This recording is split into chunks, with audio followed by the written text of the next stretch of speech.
In the beginning, God creates the heavens and the earth in 6 days. He makes Adam and Eve, who spend their days with God until they give in to temptation by eating from a forbidden tree. Sin enters the world, and things get so bad that God floods the earth and starts over with Noah and his family. Years later, God calls Abraham to follow him with the promise to make Abraham the father of a great nation. Abraham obeys, and God gives him a son, Isaac. Isaac's son Jacob has 12 sons. Joseph, Jacob's favorite, becomes second in command of Egypt. God uses him to save his entire family and Egypt from starvation. Hundreds of years later, the Israelites are slaves in Egypt. Moses is called to lead the Israelites out of slavery. Joshua takes over after Moses and leads the people into the promised land. After Joshua, God raises up judges, temporary military leaders like Deborah, Gideon, and Samson, who protect and fight for God's people. The people tire of this leadership, and they call for a king. God gives Israel King Saul, King David, and then King Solomon.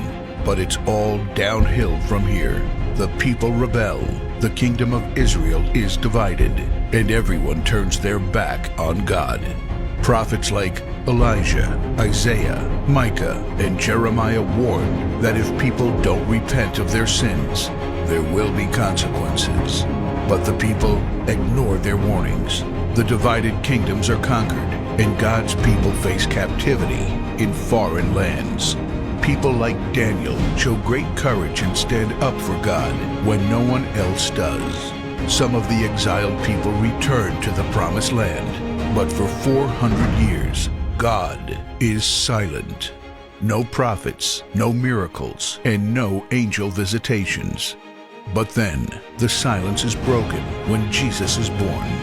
He lives a perfect life, teaches truth, and performs miracles, proving He is God. He shows us the full extent of God's love by taking our place and dying on the cross for our sin. He is placed in a grave, but 3 days later, Jesus rises again, conquering sin and death. His followers travel the world, sharing the good news of His love and starting churches. We now are part of this story, and we have the chance to change the world and share His love, because one day He will crack open the sky and He will return. It's the greatest story ever told.